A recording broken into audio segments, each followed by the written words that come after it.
Bonjour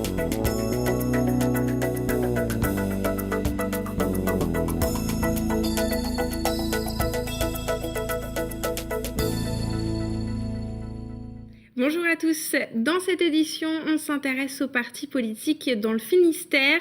À l'heure de la rentrée, comment se portent-ils? Réponse dans un instant. Les producteurs d'artichauts sont en colère. Cette semaine, ils ont manifesté à plusieurs reprises dans la région de Morlaix. On fait le point sur leur situation. Et puis, dans ce journal, coup de projecteur sur la restauration du François Morin, le canot de sauvetage de l'île d'Ouessant. Une association s'est créée. Elle cherche des fonds pour finir le chantier. Merci à tous de nous suivre et bienvenue dans le journal de la rédaction de TBO du vendredi 19 septembre 2014. Le verdict est tombé ce vendredi soir dans le procès des 11 bonnets rouges poursuivis pour destruction de portiques écotax. Le tribunal correctionnel de Rennes est allé plus loin que les réquisitions. Il a prononcé 5 peines de prison ferme. 3 des prévenus sont condamnés à 18 mois, le 4e à 1 an et le 5e à 2 mois de prison ferme. Les 6 autres accusés écopent de peines de prison avec sursis. Politique à présent, et on s'intéresse aux adhérents. Combien sont-ils dans les partis dans le département? Le contexte actuel a-t-il des conséquences sur les adhésions? Tour d'horizon avec ce reportage. À Brest, dans le local de la fédération du FN, Éric Deschamps, le secrétaire départemental, prépare les envois des nouvelles cartes d'adhérents. Voilà, j'en ai une petite dizaine quoi. Depuis 2012, le nombre d'adhésions au parti de Marine Le Pen augmente dans le Finistère. Depuis 2 ans, ça n'arrête pas d'augmenter. Alors actuellement, dans le département, on est à peu près à 800 adhérents. Il y a 2 ans, on était à 250. Et parmi ces nouveaux adhérents, il y a Ronan. Cet ancien militaire de 26 ans s'est inscrit la semaine dernière et il est déjà au travail. Avec Marine Sachot, la responsable du FNJ, il écrit une lettre à Jean-Marie Le Pen. Ça fait pas mal de répétitions avec FNJ Finistère, ça fait 3 fois déjà. J'étais déjà venu au local il y a environ un mois, prendre la température. Et donc, vu que j'ai trouvé ce que je cherchais ici, donc j'ai pris ma carte. Et vous cherchez quoi, justement? Des gens qui partagent les mêmes idées que moi, qui sont là pour défendre la France et ses valeurs, ses coutumes, ce qui n'est pas forcément le cas dans les autres partis. À l'UMP, le constat est le même, les adhésions au parti sont en hausse. En cause, les primaires qui se profilent à l'horizon. Selon les chiffres de la fédération départementale, près de 3300 personnes ont leur carte au parti. Là, on a récupéré quand même près d'1 millier d'adhérents en 1 an et demi. C'est vrai que quand on est dans une période, quand on est au pouvoir, c'est toujours plus compliqué de faire de l'adhésion. Ce n'est jamais une période très facile. Lorsqu'on est dans l'opposition, automatiquement, c'est beaucoup plus simple. Vous avez beaucoup plus de gens qui sont motivés pour venir proposer autre chose. Et selon cette logique, c'est le parti de gouvernement, le PS, qui se retrouve dans une mauvaise posture. À la fédération départementale à Brest, on ne remplit plus beaucoup de bulletins d'adhésion.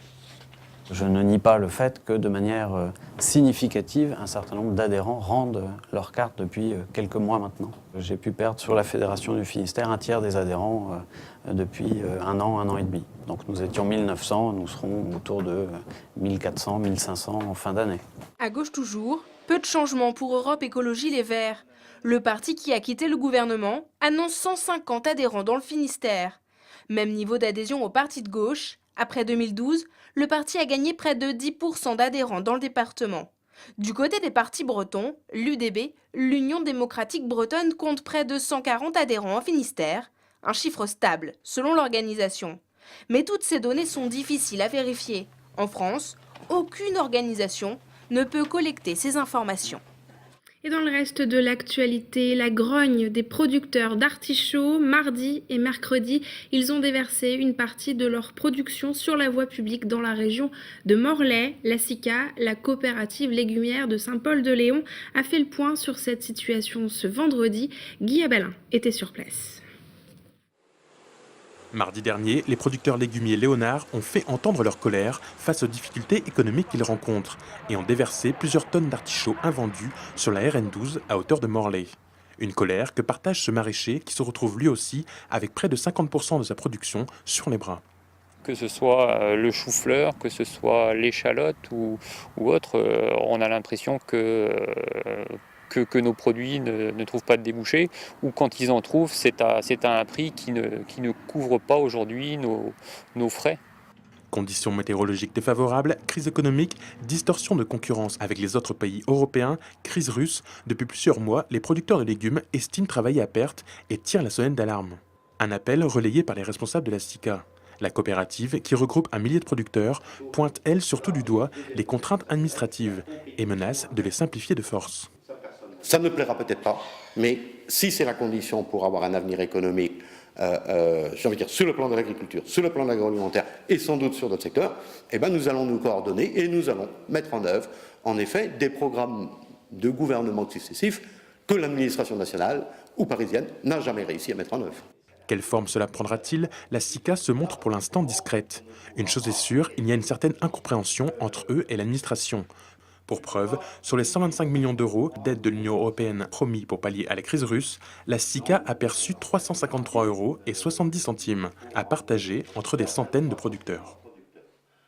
On parle à présent d'un défi nautique hors norme, l'Eco-Sailing Project. 4 amis bretons vont partir ce dimanche du port du Crouesty dans le Morbihan pour un tour du monde d'1 an et demi avec pour seul moteur les énergies renouvelables. Fanny Coconnier de TB Sud les a rencontrés. Dans 2 jours, ils doivent quitter le port du Crouesty pour un tour du monde d'1 an et demi. Cap-Vert, Panama, Nouvelle-Calédonie, en tout ils passeront par 4 continents et 3 océans.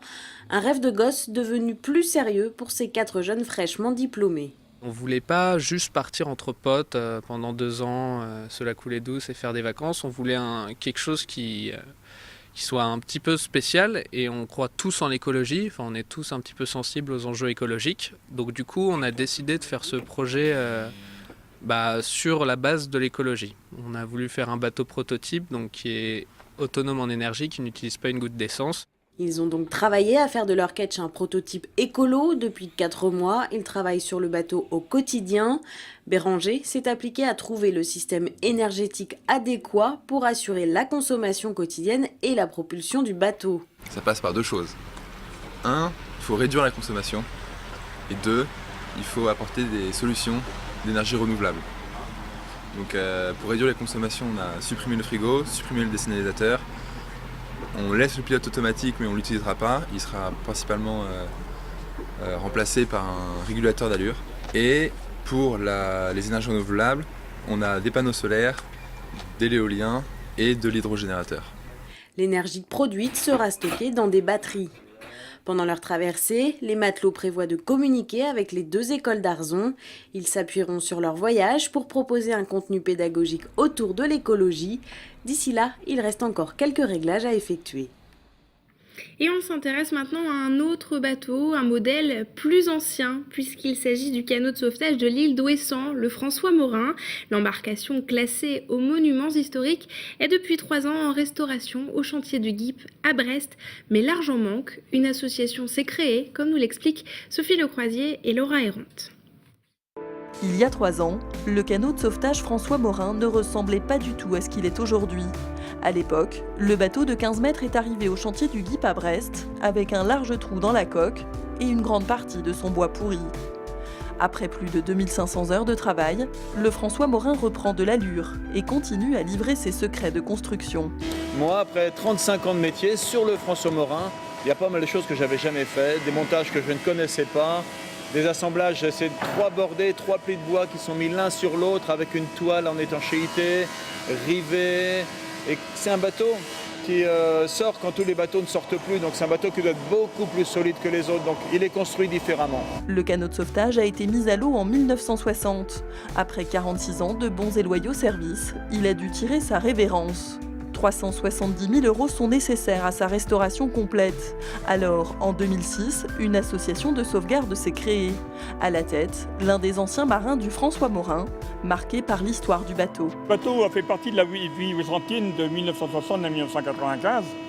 Et en 1960, c'est lui qui faisait toutes les évacuations de malades, qui faisait bien sûr les sauvetages. Il n'y avait pas d'abeilles bourbon ni rien du tout à l'époque. Et il a même fait du transport de collégiens, parce qu'à l'époque, le SMD, donc le service maritime départemental, venait le dimanche, mais ne venait pas le vendredi soir.